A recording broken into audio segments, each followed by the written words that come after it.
Hello students. तो आज gamma physics classes में एक बार फिर से आपका स्वागत है।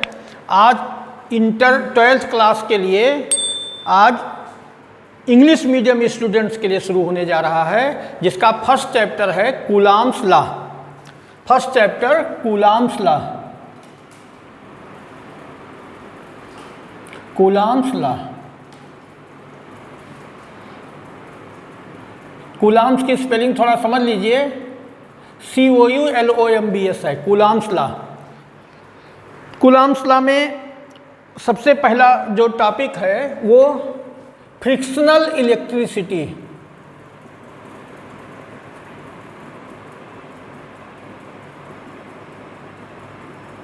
फ्रिक्शनल इलेक्ट्रिसिटी या इलेक्ट्रिक चार्ज क्या होता है? Electric charge.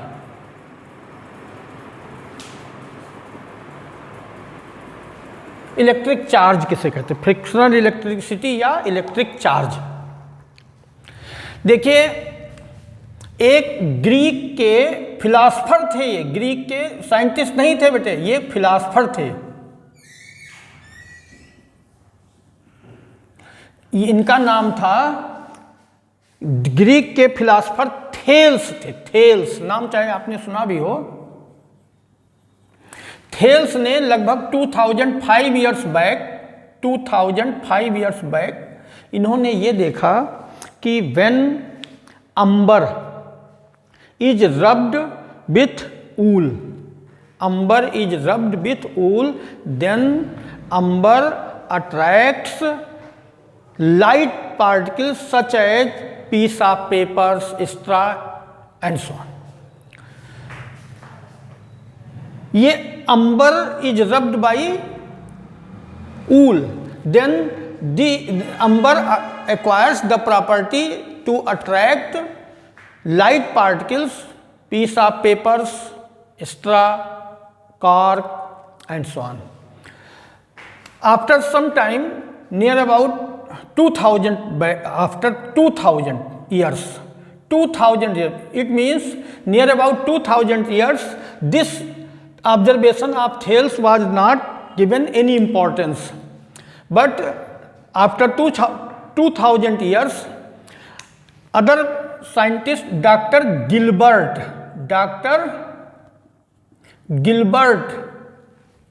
observed that like amber, some other substances as glass rod, when rubbed with glass rod is rubbed with silk, और एबोनाइट नाम आपने सुना होगा, ebonite is rubbed with cat skin.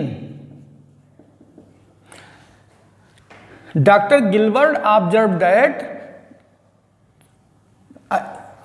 like amber, when glass rod is rubbed with silk or ebonite is rubbed with cat skin, this substance also acquires same property, that is they also attract light substances, light particles such as straw, piece of paper, cork and so on.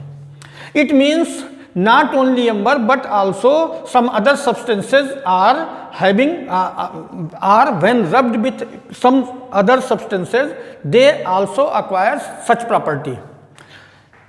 तो ये बात जो थी, इसके बारे में ये जब ये प्रोडक्ट ये प्रॉपर्टी अटेन कर लेता है, ये प्रॉपर्टी ऑक्युपाई कर लेता है कि दूसरे सब्सटेंसेस को अट्रैक्ट करने लगता है, such property of substance is known as electrification.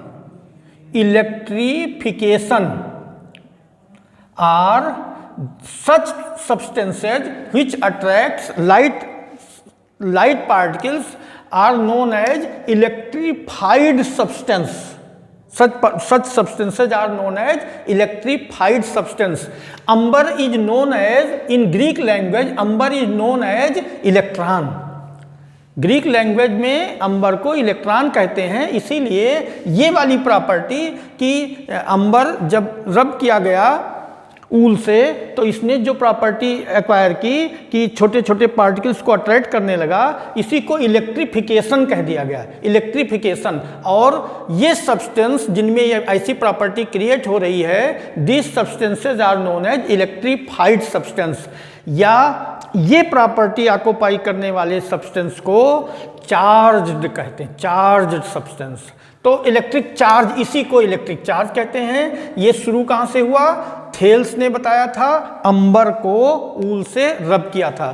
ये प्रॉपर्टी जो क्रिएट हुई है due to rub or friction, due to friction, इसीलिए इसको फ्रिक्शनल चार्ज भी कहते हैं। Electric charge is such type of electrification is known as frictional charge. Okay, तो ये बात क्लियर हो गई कि ये इलेक्ट्रिफिकेशन क्या है या फ्रिक्शनल इलेक्ट्रिफिकेशन क्या है, फ्रिक्शनल इलेक्ट्रिसिटी क्या है। इसके बाद अब जो है टाइप्स ऑफ इलेक्ट्रिसिटी क्या होता है, टाइप्स ऑफ इलेक्ट्रिसिटी, टाइप्स। जब थेल्स फिलासफर थे, इन्होंने बताया था कि ये सब्सटेंस जो होता है, जैसे amber is acquiring this property, Gilbert prove that some other substance, not only amber but also other substances are also having such property. बाद में एक बेंजामिन फ्रैंकलिन, ये भी साइंटिस्ट है, नाम आपने सुना भी होगा, Benjamin Franklin, Benjamin Franklin. Benjamin Franklin ने क्या किया कि एक ग्लास रॉड को सिल्क से रब किया। One glass rod is rubbed with silk and another glass rod is also rubbed with silk, और दोनों को एक थ्रेड से लटका दिया, दोनों ग्लास रॉड को एक थ्रेड से लटका दिया। तो इन्होंने देखा अलग अलग थ्रेड से, एक थ्रेड से एक glass rod rubbed with silk और दूसरे थ्रेड से another glass rod rubbed with. तो ये जो ग्लास रॉड थी, दो डिफरेंट ग्लास रॉड जो सिल्क से रब की गई थी, इनको जब एक थ्रेड से लटकाया गया एक दूसरे के पास, तो ये देखा ये बेंजामिन फ्रैंकलिन ने कि दे रिपल ईच अदर, दे रिपल ईच अदर, ये थ्रेड थोड़ा रिपल हो गया, दूर चला गया, ठीक है। ऐसे ही जब इन्होंने ebonite is rubbed with cat skin, दो अलग अलग एबोनाइट रॉड को कैट स्किन से जब रब करके और थ्रेड से जब हैंग किया गया, सस्पेंड किया गया, तो ये भी रिपल्स करने लगी। तो एबोनाइट, दो अलग अलग ebonite rod rubbed with cat skin एक दूसरे को रिपल्स कर रही हैं। दो अलग अलग glass rod rubbed with silk एक दूसरे को रिपल्स कर रही हैं। लेकिन जब glass rod rubbed with silk और ebonite rubbed with cat skin एक दूसरे के पास लाई गई, एक glass rod rubbed with silk और ebonite rubbed with cat skin, तो ये दोनों एक दूसरे को अट्रैक्ट कर रही हैं। It means charges are of two type.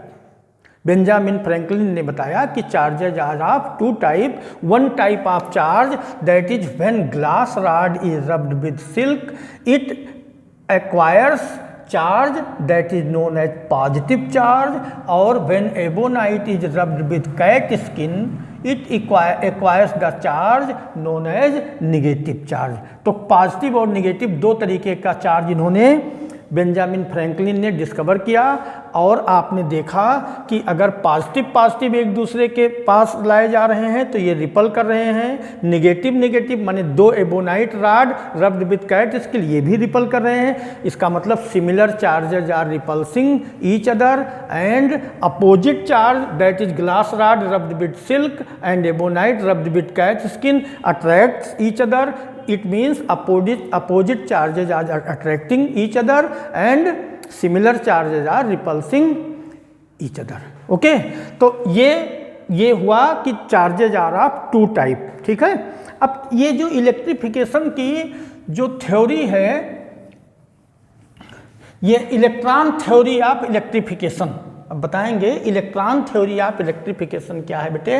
Electron theory में हर एटम का कोई भी हर सब्सटेंस एटम से मिलकर बना है और एटम का कंस्ट्रक्शन सबका एक ही जैसा है। एटम में न्यूक्लियस होता है, न्यूक्लियस में पॉजिटिवली चार्ज प्रोटॉन होता है और न्यूट्रल न्यूट्रॉन होता है। इसके चारों ओर इलेक्ट्रॉन्स अलग अलग सर्कुलर ऑर्बिट में रिवॉल्व करते हैं। Electrons are revolving around the nucleus in different circular path. Proton positively charge particle है, इलेक्ट्रॉन निगेटिवली चार्ज पार्टिकल है, न्यूट्रॉन इज न्यूट्रल, इस पर कोई चार्ज नहीं है। जितना प्रोटॉन पर पॉजिटिव चार्ज होता है उतना ही इलेक्ट्रॉन पर नेगेटिव चार्ज होता है।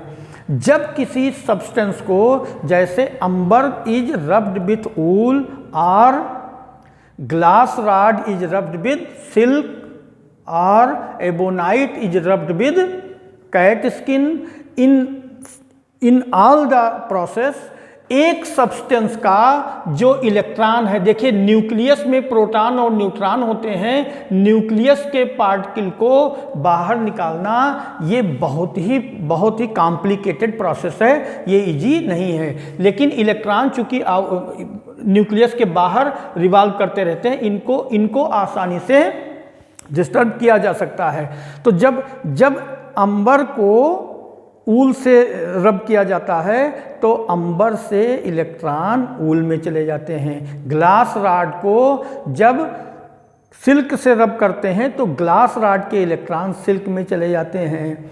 जब एबोनाइट को कैट स्किन से रब करते हैं तो कैट स्किन के इलेक्ट्रॉन एबोनाइट में चले जाते हैं। It means transfer of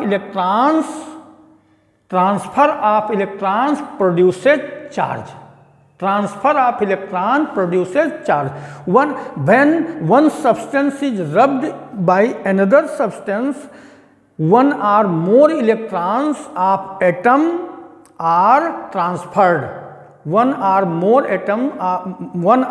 electrons of atom are transferred. If electron is extracted from the atom, it means deficiency of electrons occurs in the atom. देखिए अगर नेचुरल प्रोसेस देखा जाए तो number of proton and number of electron each atom is being always equal, that is atom is being neutral always naturally. लेकिन जब ये rubbing का process करते हैं तो ट्रांसफर ऑफ इलेक्ट्रॉन होता है। अगर किसी एटम से इलेक्ट्रॉन एक्सट्रैक्ट हो गया, it means deficiency of electron create हो गई, तो वो एटम पॉजिटिवली चार्ज हो जाता है। ठीक, क्या deficiency of electron creates positive charge. और अगर एक सब्सटेंस को दूसरे से रब करने पर उसमें इलेक्ट्रॉन एक्सेस हो गए तो इलेक्ट्रॉन एक्सेस होने पर atom is being negatively charge. दो बातें हो गई। तो इलेक्ट्रॉन थ्योरी ऑफ इलेक्ट्रिफिकेशन में अगर deficiency of electron represents positive charge और excess of electron represents negative charge. Okay, अब एक बात और आई, जब सब्सटेंस को चार्ज करते हैं तो मास पर क्या इफेक्ट पड़ता है। देखिए मास ऑफ इलेक्ट्रॉन होता है बेटे, मास ऑफ इलेक्ट्रॉन होता है 9.1 × 10⁻³ किलोग्राम। अगर कोई एटम पॉजिटिवली चार्ज हो रहा है, it means deficiency of electron हो रहा है, it means one or more electrons are extracted from the atom, it means उसका मास कम हो जाएगा, डिक्रीज कर जाएगा। और अगर कोई एटम निगेटिवली चार्ज हो रहा है, इट मीन्स उसमें एक्सेस इलेक्ट्रॉन दिए जा रहे हैं, that is mass of atom is being increased. For example ये क्वेश्चन पूछा गया है, थोड़ा ध्यान से समझ लीजिए। ये Na लिखा है, ये Na+ है। Na और Na+ में किसका मास ज़्यादा है and why? Mass of Na or Na+ in Na and Na+ which having the more mass and why? देखिए Na+ कब हुआ बेटे? जब Na से एक इलेक्ट्रॉन रिमूव कर दिया गया, एक इलेक्ट्रॉन एक्सट्रैक्ट कर दिया गया, बाहर निकाल दिया गया। एक इलेक्ट्रॉन जब इसमें से निकाल दिया गया तो ये Na+ बन गया। इट मीन्स Na+ में Na के रेस्पेक्ट में एक इलेक्ट्रॉन कम है। Deficiency of 1 electron, that is Na+, mass of Na+ is smaller then mass of Na। ठीक है।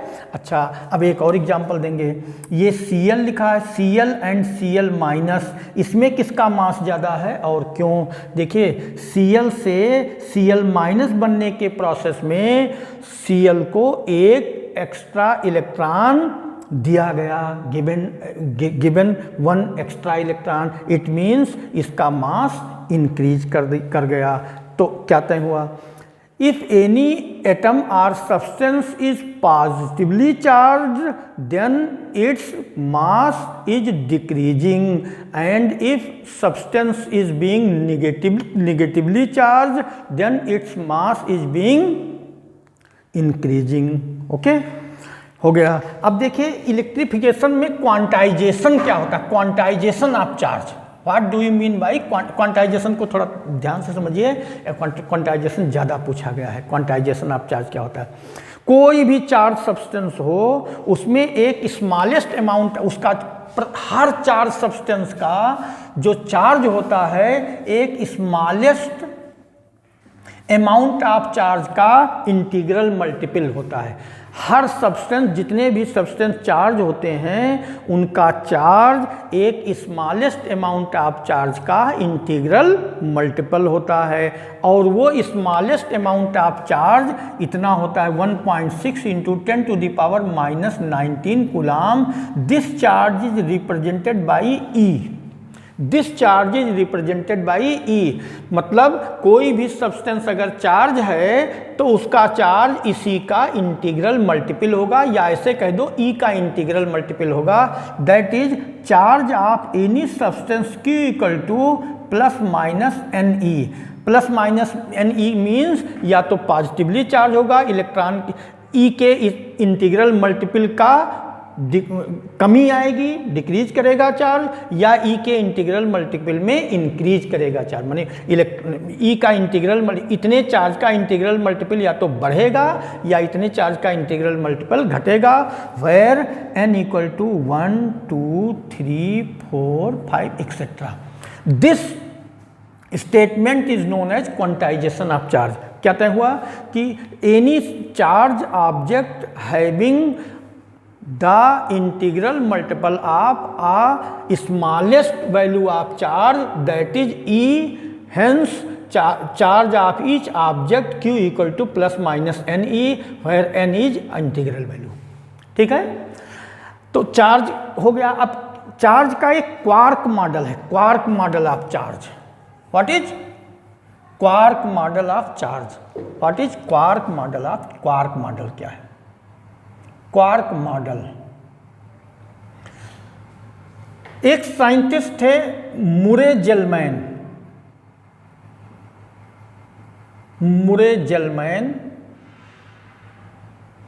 And George ज़्वेग।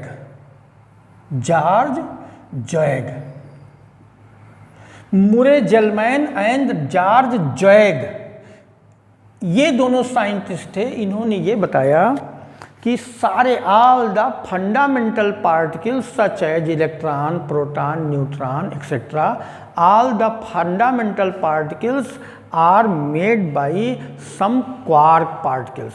All the fundamental particles are constructed by some quark particles. These quark particles are of 6 types. 6 types of quark particles exist. 1 2 3 4 5 6। हाँ, ध्यान से देखिए बेटे। Up quark represented by U, down quark represented by D, charm quark represented by C, up quark, down quark, charm quark, strange quark represented by S, and top top quark, bottom quark, bottom quark. Top quark is represented by T, bottom quark is represented by small letter m. फिर से सुनिए, Murray Gell-Mann and George Joyce invented that all the fundamental particles are made by some quark particles. They are of 6 type quark particles: up quark, down quark, charm quark, strange quark, top quark as well as bottom quark. These two quarks having minimum mass and maximum stability. These two quarks, up quark and down quark, having minimum mass and maximum stability. Another quarks, ये जो charm, strange, top and bottom हैं, इनका मास इनके respect में ज़्यादा होता है और ये कॉन्टिन्यूसली अप या डाउन में कन्वर्ट होते रहते हैं, कॉन्टिन्यूसली अप या डाउन में कन्वर्ट होते रहते हैं। मतलब यूनिवर्स में मेनली 2 ही प्रकार के क्वार्क पार्टिकल्स होते हैं, up quark and down quark. ये जो up charm and top, up चा टा, ध्यान से ये लर्न करने का एक तरीका है। अप चा टा, they are up charm and top quark are known as up type quark. कौन कौन से? up charm and top quarks are known as up type quark and their charge is +2e/3. +2e/3 charge किसका होता है बेटे? Up charm and top का ये up type quark कहलाते हैं। और बाकी रिमेनिंग तीन जो क्वार्क हैं कौन कौन से? Down, strange and bottom, they are known as down type quark having the charge -e/3। तो +2e/3 up type quark. Up type quark कौन कौन से हैं? Up quark, charm quark and top quark. याद करने का तरीका अप चाटा रखिए, बस हो जाए, ठीक है। और बाकी रिमेनिंग जो 3 क्वार्क हैं, down, strange and bottom quark, इनका चार्ज होता है -e/3। ये डाउन टाइप क्वार्क कहलाते हैं। तो all the fundamental particles are made by quark particles. For example, अगर हम ये +2e/3 that is up type quark -e/3 कर दें तो कितना आ जाएगा बेटे? टोटल चार्ज आएगा 0। तो this is formation of neutron. तो neutron is form by 1 up type quark and 2 down type quark. Neutron कैसे बना? 1 अप टाइप क्वार्क से और 2 डाउन टाइप क्वार्क से। ठीक है, ठीक है, ठीक, समझ गए? तो इस तरीके से जो फंडामेंटल पार्टिकल्स हैं ये क्वार्क पार्टिकल्स से मिलकर बने हैं। यहाँ तक का आज का टॉपिक रहेगा। बस अगर हाँ, एक ज़रूरी बात ये है कि आज हमने जो इंग्लिश मीडियम का शुरू किया है, हमारे हिंदी मीडियम के बहुत सारे वीडियोज पड़े हुए हैं। हिंदी मीडियम के स्टूडेंट्स जो थे उन्होंने कहा कि इंग्लिश में भी शुरू करिए, बहुत सारे और भी स्टूडेंट्स कह रहे थे। तो ये शुरू हुआ है, शुरुआत का है। अभी आप कोई प्रॉब्लम अगर आपको लग रही है, किसी भी तरीके का चैलेंज आता है तो आप कमेंट करिएगा, इसको दूर किया जाएगा और नोट्स बनाइए। Okay, thanks.